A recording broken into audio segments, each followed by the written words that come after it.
Salmo 127 diz assim: se o Senhor não edificar a casa, em vão trabalham os que a edificam. Se o Senhor não guardar a cidade, em vão vigia a sentinela. Em uma segunda parte ele fala assim: aos seus amados ele o dá enquanto dormem, enquanto descansam nele. Quando Adão caiu, lá no princípio, a terra recebeu uma maldição. Do suor do teu rosto comerás. Mas quando Cristo conclamou, está consumada essa maldição, acabou. Você não come hoje do suor do teu rosto. Você come porque o Pai providencia para você. Essa maldição não nos compete mais. Ela foi vencida na cruz. Normalmente, nós comentamos aqui na quinta-feira que o profeta Oséias exclamou em uma profecia: o meu povo está sendo destruído porque lhes falta conhecimento. Se Oséias dissesse essa palavra hoje, ele diria: o meu povo, embora tenha o conhecimento, está sendo destruído. Hoje, a igreja não é mais ignorante. A igreja tem o conhecimento. A igreja tem facilidade de adquirir o conhecimento. Está disponível na palma da mão. Qualquer resposta que você queira, você tem ela aqui em questão de segundos. Qualquer resposta. Mas a destruição do povo se dá atualmente não é por falta de conhecimento. É por falta de relacionamento e intimidade com Deus. É isso que destrói. É isso que tem acabado com as pessoas. As pessoas estão vivendo para si e não estão preocupadas. Não estão preocupadas com o que vai acontecer, o que está acontecendo. Cada um está tocando sua vida, vem para a igreja 2, 3 vezes por semana, né? Toca suas coisas, seus negócios. Mas o que Deus espera de nós, quando Ele clama, quando o Espírito clama, Abba, Pai, é porque o Espírito tem fome de Deus. Por isso que o Espírito clama, Abba, Pai. A fome que Jesus tinha no momento que ele estava no poço de Jacó, e os discípulos perguntaram para ele: Senhor, alguém trouxe algo de comer? E ele respondeu que a minha comida é fazer a vontade daquele que me enviou e realizar a sua obra. Nós estamos vendo a igreja hoje super atarefada realizando a obra. E o diabo aproveita disso. Ele pega todos os segundos que aqueles que têm um coração sedento para servir a Deus têm e joga a tarefa nas costas dessas pessoas. Tarefas tão estressantes que tem alguns que chega um momento que desistem. E não é nada disso. A maldição já foi quebrada. Do suor do teu rosto comerás, já acabou, não existe mais. Embora o trabalho dignifica o homem. Não estou falando aqui que você tem que esperar chegar na sua boca. Mas eu estou dizendo que esta maldição do suor do teu rosto comerás já foi quebrada. Ela não existe mais. A graça de Deus é que nos sustenta em todos os momentos da nossa vida. Eu, tempos atrás, estava cheio de confusão, né? Tanto que eu dei uma sumida boa daqui da frente, não dei? Quem já me deu uma sumida boa, não foi, Lisa? Deu uma sumida boa. Mas por quê?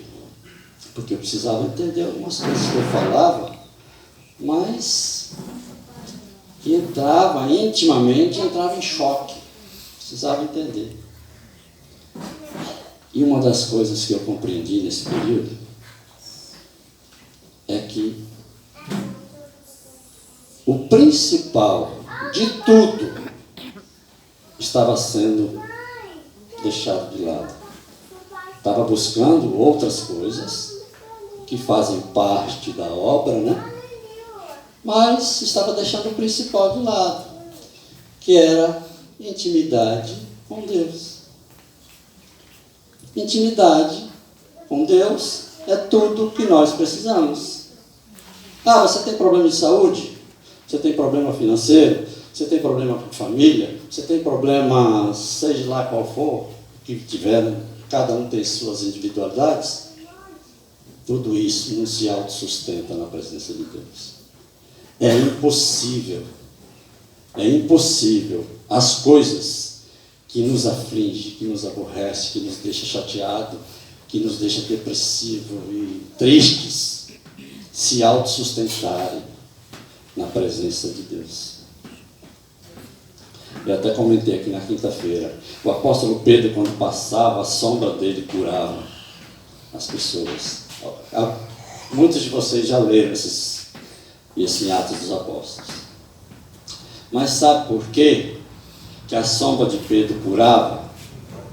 Porque Pedro estava debaixo da sombra do Altíssimo. A sombra do Altíssimo passava por ele, refletia e curava o enfermo. Ou seja, intimidade, aproximação, cumplicidade. Pedro tinha relacionamento íntimo com Deus. Embora a gente conhece várias passagens de Pedro durante o ministério que Jesus teve na terra, então a gente vê aí que ele aprontou algumas, né? Mas as coisas foram se ajustando até que chegou um momento que uma pregação dele converteu 3.000 pessoas. E aí, consequentemente, esses fatos aconteciam de forma rotineira. A sombra dele curava as pessoas quando ele passava.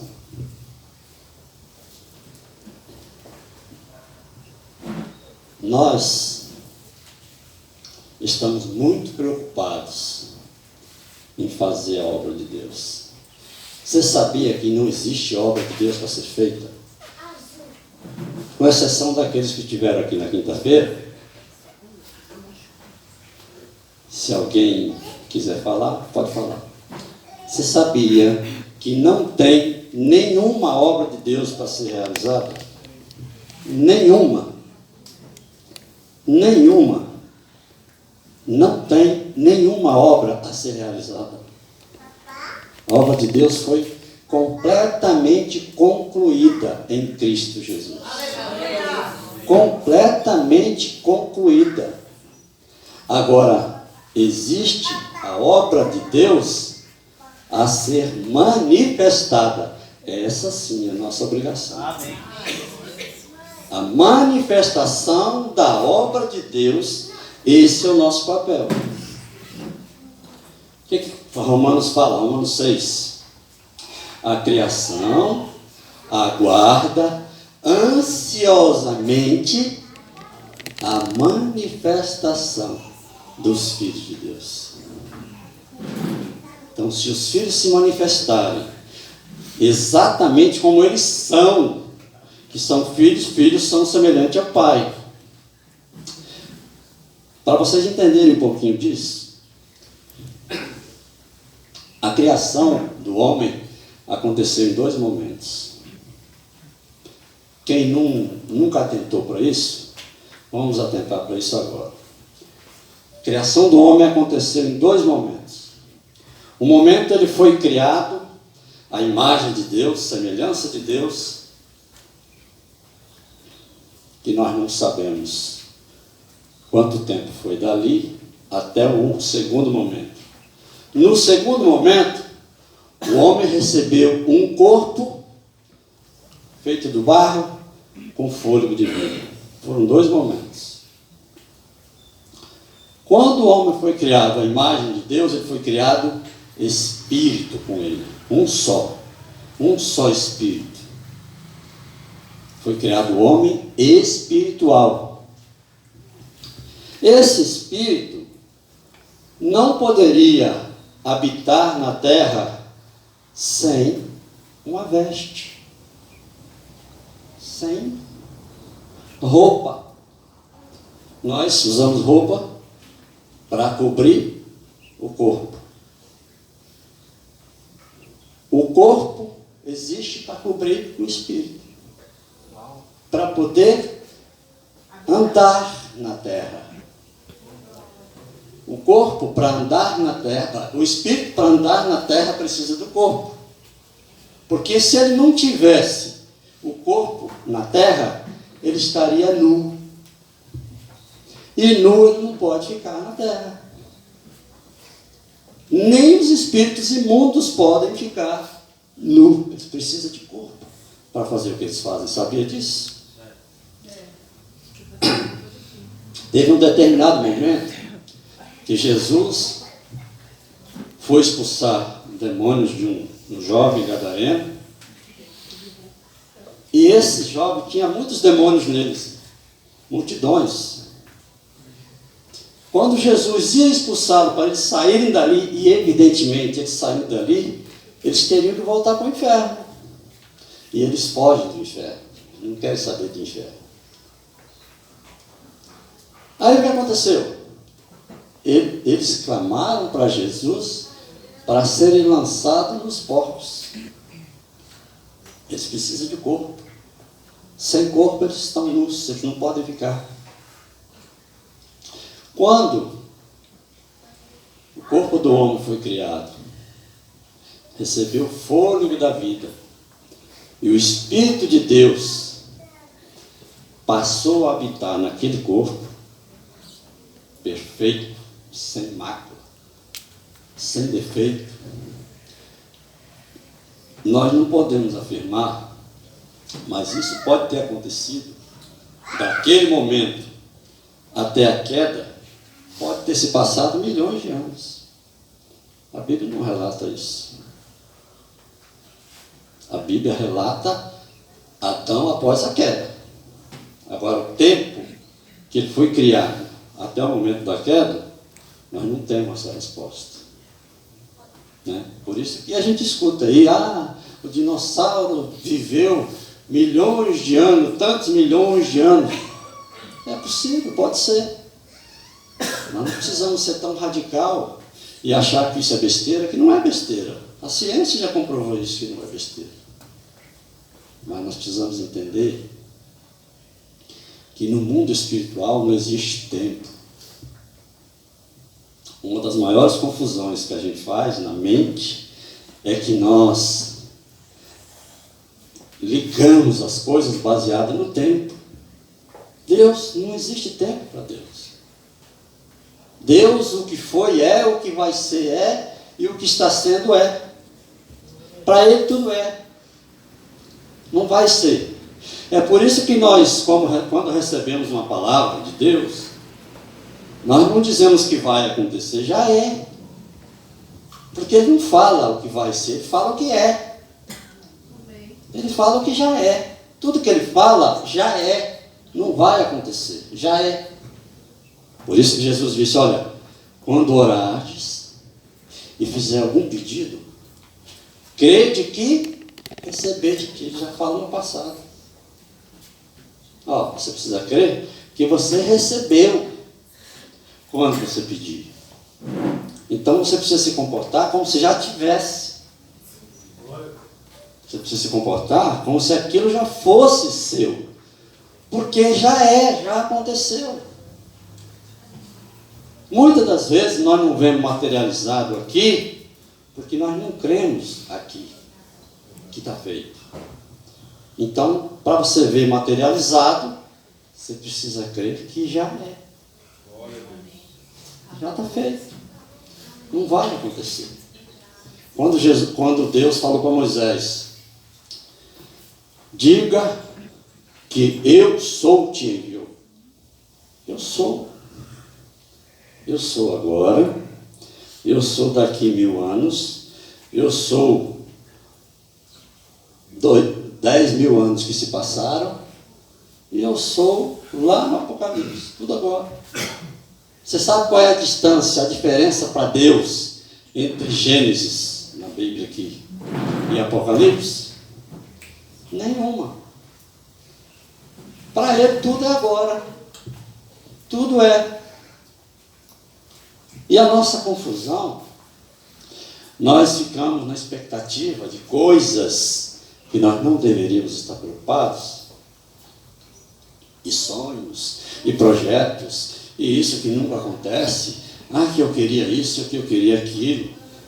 Essas coisas, elas nos atribulam e nos deixam tristes, decepcionados, porque essas coisas fazem parte do que é natural. E o que é natural nunca vai satisfazer o que é espiritual. Por isso que Jesus falou, olha, aquele que nasce da carne é carne. Aquele que nasce do Espírito é Espírito. É Espírito. Se você é Espírito, você deixou de ser carne. Se você deixou de ser carne, tudo que é natural é secundário. Tudo que é natural não pode mais nos abalar. Então a gente fica triste, porque a gente porque quer comer o melhor da terra. Lógico, o melhor da terra é direito, é normal para todos nós. Mas não buscar o melhor da terra, porque a terra está destinada. O erro não está em querer o melhor da terra. O erro é estar buscando isso em primeiro. Isso que é o erro. Porque as coisas vão acontecer naturalmente, mas a busca jamais deve ser em primeiro. Se a busca da intimidade for a nossa prioridade, quem tem dúvida que o restante virá?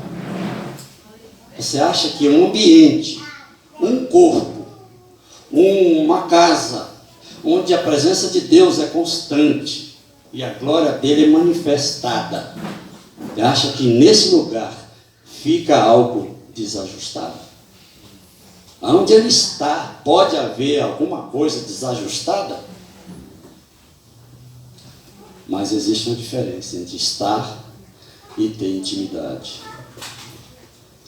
Nós já conversamos, já falei com algumas pessoas.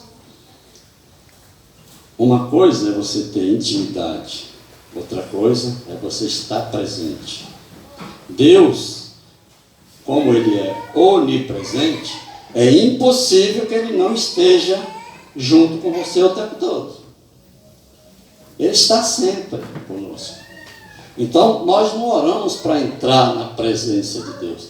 Na presença de Deus, nós estamos 24 horas por dia. Qualquer lugar que tivermos, nós estamos na presença dele. Qualquer lugar, em todos os lugares da terra, fora da terra, no espaço. Se você pegar uma espaçonave e for para a lua, você está na presença de Deus. Porque Ele é onipresente. Então, não tem como estar distante da presença.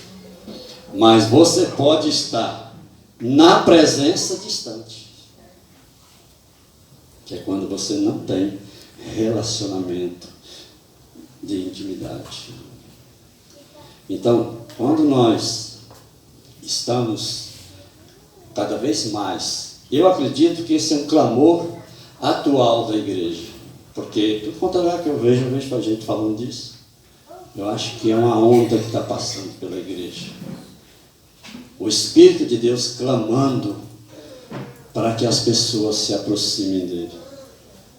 Quando Oséias falou, olha, meu povo está sendo destruído porque lhes falta conhecimento,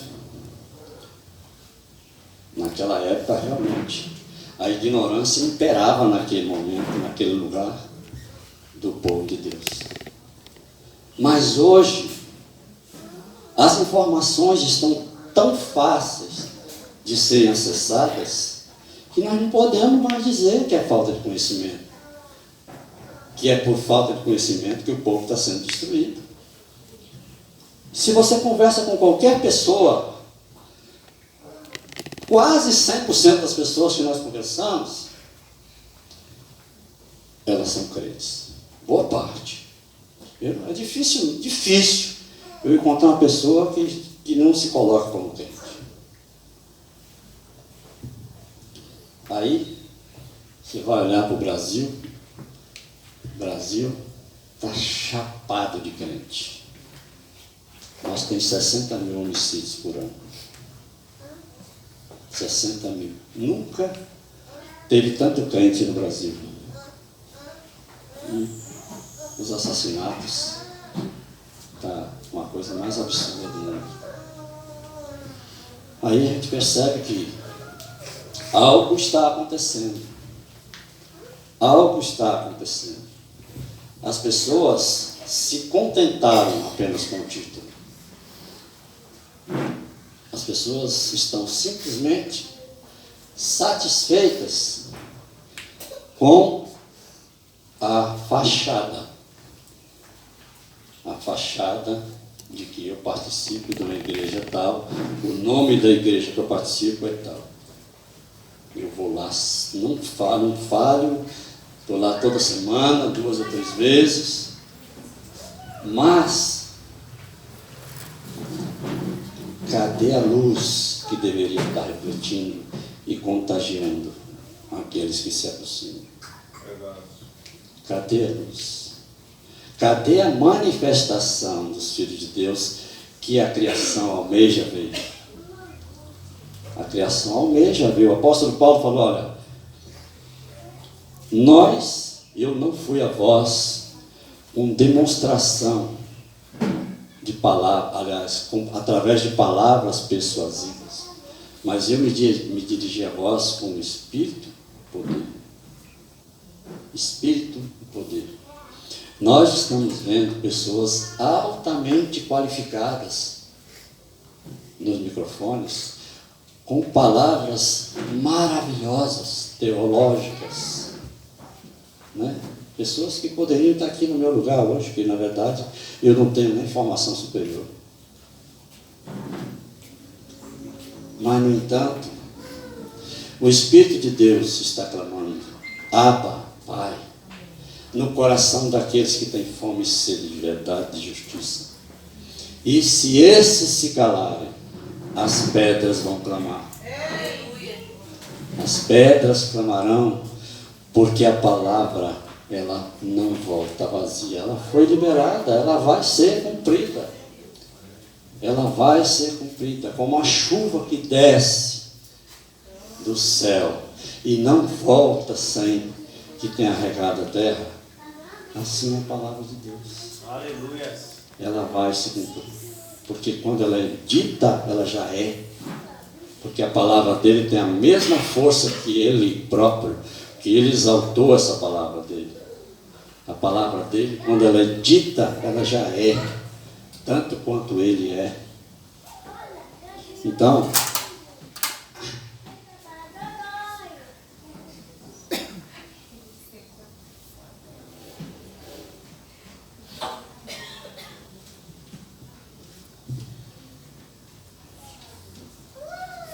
quando Jesus conversou com Nicodemos, ele disse, ó Nicodemos, é preciso nascer de novo.